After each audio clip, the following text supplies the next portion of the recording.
Ini memberikan keuntungan ya buat Indonesia karena sekarang semua tim datangnya bareng ke Cina dan mempunyai waktu recovery yang panjang sebenarnya ya karena keputusan dari PSSI untuk menyewa pesawat charter. Berbeda halnya dengan Cina yang sebelumnya mereka memang merencanakan untuk menyewa pesawat charter sama dengan timnas Indonesia, namun akhirnya ditolak oleh Federasi Sepak Bola Cina karena banyaknya protes dari warga Cina yang merasa timnas Cina nggak pantas diperlakukan istimewa karena mereka tidak dapat memberikan hasil yang maksimal. Halo sahabat Sport News Indonesia, kembali lagi di channel Sport News Indonesia. Ya, timnas Indonesia sudah sampai di Cina ya. Timnas Indonesia sudah sampai di Qingdao. Dan Indonesia sekarang melakukan recovery dan besok sudah mulai latihan dan saya rasa waktunya cukup lumayan panjang ya karena pertandingannya Selasa malam. Besok masih hari Sabtu, Minggu, Senin, Selasa, masih ada 4 hari kita untuk melakukan recovery dan latihan ringan ya. Karena pada saat kita bertanding di Bahrain waktu kita sangat mepet, bahkan ada pemain yang datang tanggal 8 ya. Pertandingan tanggal 10 Martin Paes berangkat dari Amerika tanggal 7 dan sampai di Bahrain tanggal 8. Tentu ini memberikan keuntungan ya buat Indonesia karena sekarang semua tim datangnya bareng ke Cina dan mempunyai waktu recovery yang panjang sebenarnya ya karena keputusan dari PSSI untuk menyewa pesawat charter sehingga Indonesia bisa memiliki waktu lebih panjang untuk beristirahat dan melakukan recovery dan memaksimalkan latihan strategi nanti di sana ya di Qingdao ya. Berbeda halnya dengan Cina yang sebelumnya mereka memang merencanakan untuk menyewa pesawat charter sama dengan timnas Indonesia, namun akhirnya ditolak oleh Federasi Sepak Bola Cina karena banyaknya protes dari warga Cina yang merasa timnas Cina nggak pantas diperlakukan istimewa karena mereka tidak dapat memberikan hasil yang maksimal di kualifikasi Piala Dunia 2026 ini. Nah, ini menjadi keuntungan besar ya buat Indonesia dan seharusnya ini dapat dimanfaatkan oleh timnas Indonesia di bawah asuhan Coach Sintayong. Dan mudah-mudahan dengan perlakuan istimewa ini timnas Indonesia mampu mengalahkan Cina.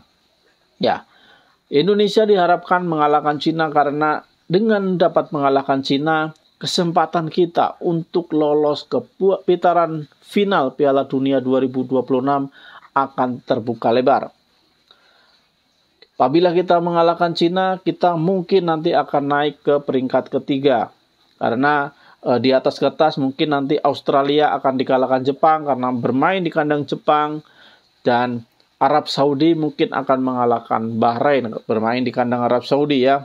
Nah, dengan hitung-hitungan seperti itu Indonesia akan naik ke posisi ketiga apabila dapat mengalahkan Cina. Indonesia dapat poin 6, Arab Saudi dapat poin 7 dan Jepang dengan poin maksimal 12 ada di posisi puncak. Ya, Jepang sepertinya memang nggak akan terkejar oleh tim-tim lain ya, di mana tim-tim lain berkutat dengan hasil seri kekalahan ya. Jepang sempurna dengan meraih keseluruhan kemenangan dari pertandingan-pertandingan yang dilakoninya.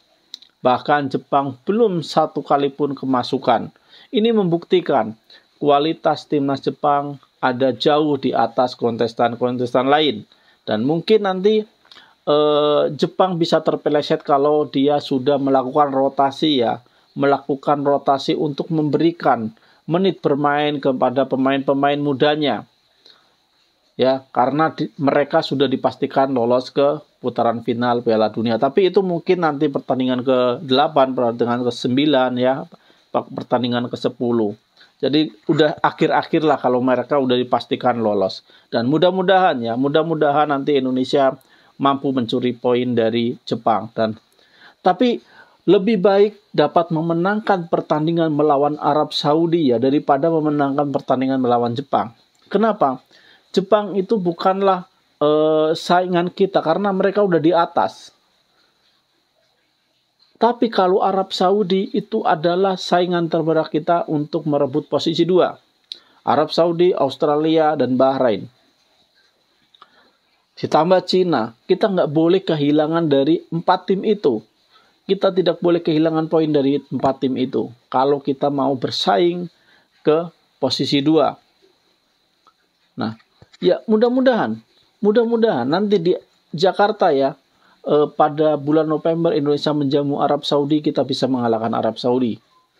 Ya, kalau hitung-hitungan kasarnya ya, kita di sana kandang mereka kita mampu menahan imbang 1-1, dan seharusnya bermain di Jakarta di kandang kita mampu bermain lebih baik dan mampu mengamankan 3 poin. Dan kalau itu terjadi, Indonesia akan memiliki peluang yang sangat besar untuk langsung lolos ke Piala Dunia.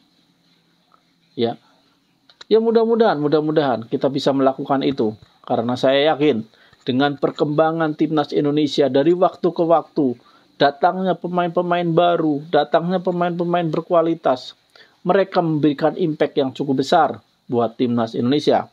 Walaupun menurut saya tadi permainan dari Mish dan Ileono sebagai debutan ya kurang maksimal, kurang sesuai harapan buat saya. Ya, tapi mereka sudah bermain bagus, hanya saja belum sesuai ekspektasi dari kami gitu ya, dari saya. Dan mudah-mudahan nanti pas melawan Cina sudah bermain lebih baik dan sesuai dengan ekspektasi kita ya. Jadi mudah-mudahan timnas Indonesia mampu mengalahkan Cina ya di Kingdo Stadium. Ya minimal lah mau 1-0, 2-0, 3-0 yang penting menang karena Indonesia hebat.